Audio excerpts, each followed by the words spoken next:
When We All Fall Asleep, Where Do We Go is a studio debut album from Billie Eilish, co-created with her brother Finneas. That's right, despite a huge hype surrounding it, it was actually made more in a DIY fashion, only by those two, rather than with a huge list of producers on every song. This is a follow-up to an EP she released in 2017, Don't Smile at Me. It had its moment and showed some potential with her blend of pop, trap and R&B, but I found it to be for the most part rather forgettable. So how big of a step up When We All Fall Asleep is compared to it? Let's find out. My name is Marek and you are watching Talking Records.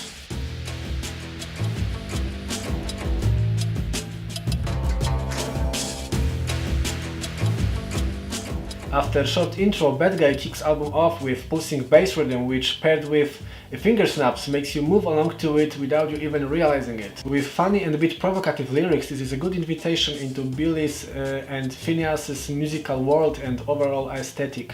Following track, Zani, shows another important aspect of the album. It's how Billie's vocals are used on it. At times it gives the impression of having a life on its own. It moves, distorts, shifts or just pans from left to right, surrounding the listener. Her ability to convey compelling imagery through lyrics is one of her biggest strengths, especially when we take into consideration her age. She can be playful, funny, even a bit disturbing, but also very earnest and heartfelt, like in Listen Before I Go, which I will talk about later.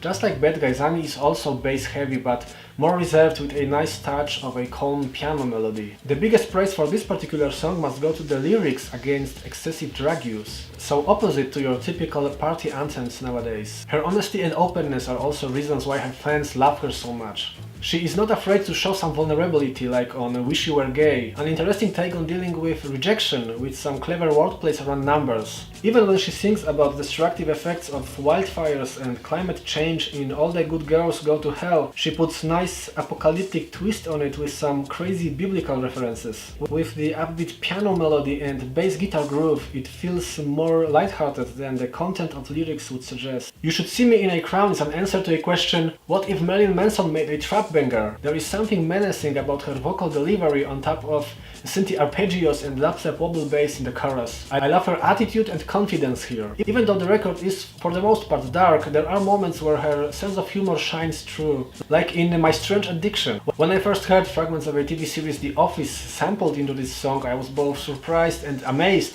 because of how out of place it felt. But this is not a negative or anything like that. I actually am also addicted to this show. I believe I watched every season of it at least a few times. And being familiar with the episodes this sample comes from, I have to admit that it fits perfectly with Finneas' beat. Billie admitted to be a huge The Office fan as well, even acknowledging the therapeutic effect it had on her. But this song is of course not about it. It's about an unhealthy infatuation bordering with being addicted to another person.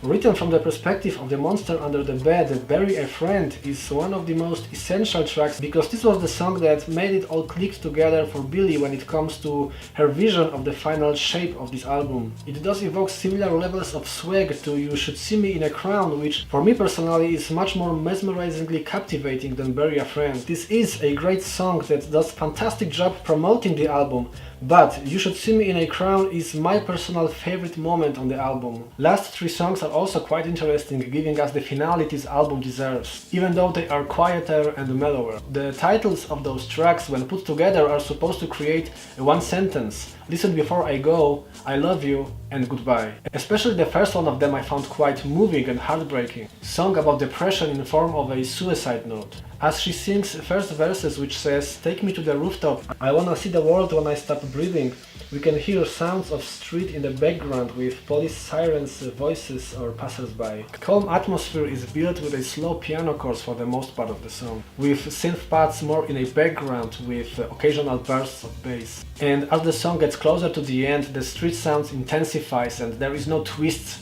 at the end, there is no happy ending to be found there, it just stops. She claimed in one of the interviews that this song was created with other people struggling with depression in mind and that it's supposed to be a sort of a mental hug, reassuring that you are not alone dealing with it.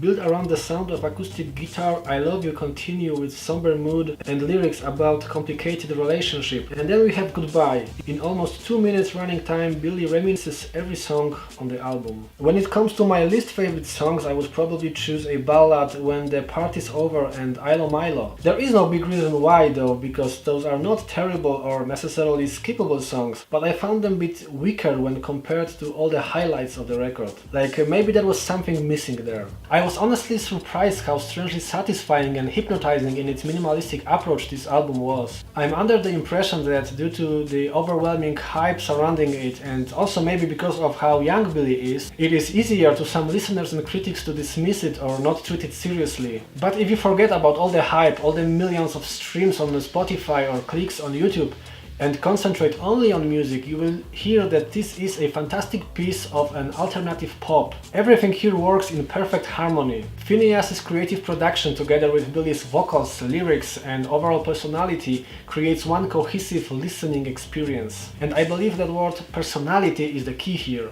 I am also willing to bet that this is not just a temporary fad, and in a year or two we will see Billie and Finneas come back with something new. Hopefully with even more strangeness and quirkiness from Billie and clever and creative production from her brother. But before that happens, we have this little gem to enjoy. When We All Fall Asleep, Where Do We Go gets a solid 8 out of 10 from me.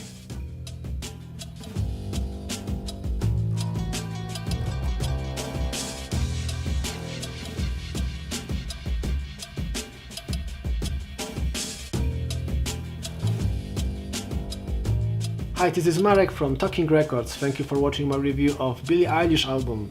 If you liked it, don't forget to hit subscribe and check out my other interviews and reviews on my channel. I will see you next time.